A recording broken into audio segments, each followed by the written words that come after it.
बिहार में विवाद नीतीश कुमार का बढ़ता जा रहा है। बिहार में इस तरीके से विवाद बढ़ रहे हैं, इस तरीके से बातें बढ़ रही हैं जैसे नीतीश कुमार ने कोई बड़ी गलती कर दी हो। खैर, मैं इस पे कोई टीका टिप्पणी नहीं कर रही हूँ। नीतीश कुमार का इंटेंशन गलत नहीं था, ये जदयू बोल रही है। लेकिन अब आप ये देख रहे होंगे कि नीतीश कुमार के विवाद को लेकर बीजेपी कुछ नहीं बोल रही है। बीजेपी के बड़े बड़े नेताओं का बयान नहीं आ रहा है नीतीश कुमार के हिजाब खींचने पर। नीतीश कुमार बिहार के मुखिया हैं। नीतीश कुमार की जदयू के कारण केंद्र में सरकार चल रही है, तो आखिर क्यों नहीं नीतीश कुमार कुछ बोल रहे हैं? आखिर क्यों नहीं नीतीश कुमार को लेकर बीजेपी उनके बचाव में उतर रही है? बीजेपी तो अपना ही प्लान सेट करने में लगी हुई है, और वो प्लान क्या है वो आप सभी को पता है। वो प्लान बीजेपी ये कर रही है कि जिस तरीके से जो है नीतीश कुमार की तबीयत बिगड़ जाए, मतलब हमने ये जो है पूरा जो जनता है, जो लोग है, वो देख ले कि नीतीश कुमार अब मुख्यमंत्री रहने लायक नहीं रहे हैं। नीतीश कुमार की तबीयत को बिगड़ रही है, और इसी कारण से अब नीतीश कुमार के हटने का, उनको हटने के लिए बहाना बीजेपी जो है वो बना रही है, और उसका बेस जो है वो बीजेपी तैयार कर रही है।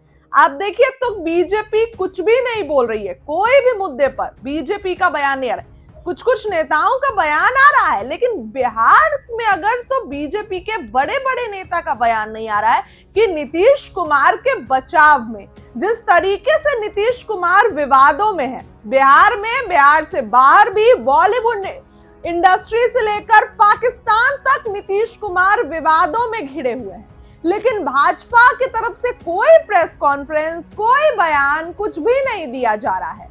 भाजपा नितिन नवीन के स्वागत में जुटी हुई है, अपना प्रदेश अध्यक्ष बदल रही है। मतलब भाजपा पूरे तरीके से अपना मजबूत कर रही है बेस। और नीतीश कुमार के इस तरीके से डिफेम, जिस तरीके से नीतीश कुमार बहुत ज्यादा जो है उनके लिए चर्चा हो रही है, तो नीतीश कुमार को भाजपा जब पूरे तरीके से देख लेगी कि अब इनको लेकर बहुत चर्चा हो रही है, तो फिर भाजपा अपना प्रस्ताव रखेगी कि चलिए अब नया सीएम हमारा आएगा, क्योंकि नीतीश कुमार की तो तबीयत बिगड़ गई है, क्योंकि नीतीश कुमार तो बीमार पड़ गए हैं। तो ये भाजपा अपनी पूरी प्लानिंग प्लॉटिंग करेगी और उसके बाद नीतीश कुमार को हटा देगी। आप देखिए ना, नीतीश कुमार के पास गृह मंत्रालय था, तो नीतीश कुमार के पास छोड़ देती भाजपा। नीतीश कुमार भी तो काम कर रहे थे, 2 दशक से उनके पास था, लेकिन भाजपा ने नहीं छोड़ा। सम्राट चौधरी ने अपने पास गृह मंत्रालय ले लिया, और एकाएक सम्राट चौधरी गृह मंत्रालय लेकर बुलडोजर एक्शन चलवाने लगे। नीतीश कुमार ने आज तक बुलडोजर एक्शन नहीं चलवाया। आपने देखा क्या कभी कि नीतीश कुमार बुलडोजर एक्शन करवा रहे हैं? कभी नहीं। नीतीश कुमार का अपना वजूद है, नीतीश कुमार अपने इरादे पे चलते हैं, नीतीश कुमार का अपना मॉडल होता है, ना कि योगी मॉडल। लेकिन सम्राट चौधरी योगी मॉडल कर रहे हैं बिहार में। ऐसे में नीतीश कुमार को लेकर भाजपा कभी बचाव में नहीं उतर रही है, क्योंकि भाजपा तो चाह रही है कि नीतीश कुमार और बदनाम हो, ताकि हमको एक मजबूत स्ट्रॉन्ग रीजन मिल जाए। आप देखिए दोस्तों, कहीं आने के लिए, कुछ करने के लिए जब तक आपके पास कोई स्ट्रॉन्ग रीजन नहीं रहेगा, आप नहीं कर सकते। अगर भाजपा नीतीश कुमार को लेकर एक स्ट्रॉन्ग रीजन बना लेगी, लोगों के मन में डाल देगी कि ठीक है, नीतीश कुमार से हमारा इमोशनल जुड़ाव है, लेकिन नीतीश कुमार बीमार पड़ चुके हैं, तो बस भाजपा का काम आसान हो जाएगा। तो इस कारण से भाजपा नीतीश कुमार के फेवर में कुछ नहीं बोल रही है।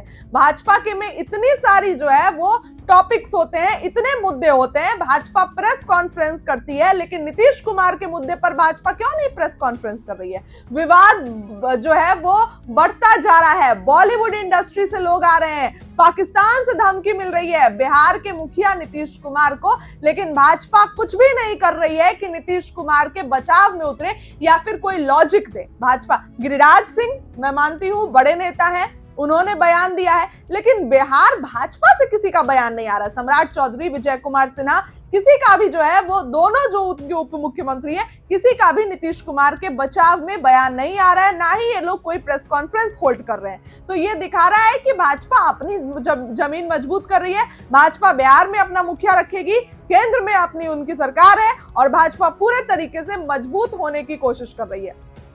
ये भाजपा पूरे तरीके से तैयारी कर रही है। मैं आपको बता दूं कि जीतन राम मांझी का जो उनके जो मंत्री हैं, विधायक हैं, चिराग पासवान के 19 जो लोग हैं, ये सब भाजपा के ही हैं, ये नीतीश कुमार के नहीं है, ये 3 भाजपा के ही सहयोगी दल हैं। तो भाजपा अपना पूरा बेस तैयार कर रही है। हालांकि नीतीश कुमार को रखकर, जदयू को रखकर नीतीश कुमार को भाजपा रिप्लेस करने के फिराक में है। क्यों नहीं भाजपा कोई बयान दे रही है? भाजपा अपना नितिन नवीन का स्वागत कर रही है, संजय सरावगी का स्वागत कर रही है, लेकिन नीतीश कुमार को लेकर भाजपा कुछ भी नहीं बोल रही है। आपको क्या लगता है, भाजपा की क्या प्लानिंग प्लॉटिंग चल रही है? कमेंट में राय रखिए। बहुत बहुत धन्यवाद। जी ने बयान दिया है कि कुछ ऑब्जर्वर ऐसे होते हैं कि जो उम्मीदवार जीत रहे हैं उसको भी जो है हराने का प्रयास किया जाता है। तो उन्होंने कहा कि हमने वैसे ऑब्जर्वर को और वैसे डीएम को, आरओ को जो है स्पष्ट तौर पर उन्होंने कहा कि जो वाजिब है, जो एक्चुअल है, वो रिजल्ट निकलना चाहिए। तो उसी को लोग जो है घुमा फिरा करके बात कर रहे हैं। अभी परिहार में 18,000 वोट से गायत्री देवी सीतामढ़ी में जीत रही थी। अभी तक हमने पब्लिक को ये बात बताया नहीं है। वहाँ ऑब्जर्वर असम के एक आए थे जिन्होंने 18,000 वोट से जीतने के बाद भी 6 घंटा तक घोषणा नहीं किया। तो हम लोगों ने फ़ोन किया, तो अब हम बोलेंगे हमने फ़ोन किया तो वो चुनाव जीत गए, ऐसा बात नहीं है। 18,000 वोट से वो जीत रहे थे और उसको 6 घंटा तक ऑब्जर्वर रोक के रखा था। 30 वोट से रामगढ़ हारे हैं। तो अगर हमारा गलत हम सत्ताधारी दल कर सकता है तो रामगढ़ हम चुनाव नहीं जिता लेते। 178 वोट से ढाका हारे हैं तो ढाका जिता लेते। 150 वोट से फारबिसगंज हारे हैं तो फारबिसगंज जिता लेते। ऐसा कुछ भी नहीं है। उन्होंने कहा कि जीतने के बाद भी ऑब्जर्वर, 2600 वोट से जीतने के बाद भी ऑब्जर्वर रोक के रखा था। जी ने बयान दिया है कि कुछ ऑब्जर्वर ऐसे होते हैं कि जो उम्मीदवार जीत रहे हैं उसको भी जो है हराने का प्रयास किया जाता है। तो उन्होंने कहा कि हमने वैसे ऑब्जर्वर को और वैसे डीएम को, आरओ को जो है स्पष्ट तौर पर उन्होंने कहा कि जो वाजिब है, जो एक्चुअल है, वो रिजल्ट निकलना चाहिए। तो उसी को लोग जो है घुमा फिरा करके बात कर रहे हैं। अभी परिहार में 18,000 वोट से गायत्री देवी सीतामढ़ी में जीत रही थी। अभी तक हमने पब्लिक को ये बात बताया नहीं है। वहाँ ऑब्जर्वर असम के एक आए थे जिन्होंने 18,000 वोट से जीतने के बाद भी 6 घंटा तक घोषणा नहीं किया। तो हम लोगों ने फ़ोन किया, तो अब हम बोलेंगे हमने फ़ोन किया तो वो चुनाव जीत गए, ऐसा बात नहीं है। 18,000 वोट से वो जीत रहे थे और उसको 6 घंटा तक ऑब्जर्वर रोक के रखा था। 30 वोट से रामगढ़ हारे हैं। तो अगर हमारा गलत हम सत्ताधारी दल कर सकता है तो रामगढ़ हम चुनाव नहीं जिता लेते। 178 वोट से ढाका हारे हैं तो ढाका जिता लेते। 150 वोट से फारबिसगंज हारे हैं तो फारबिसगंज जिता लेते। ऐसा कुछ भी नहीं है। उन्होंने कहा कि जीतने के बाद भी ऑब्जर्वर, 2600 वोट से जीतने के बाद भी ऑब्जर्वर रोक के रखा था।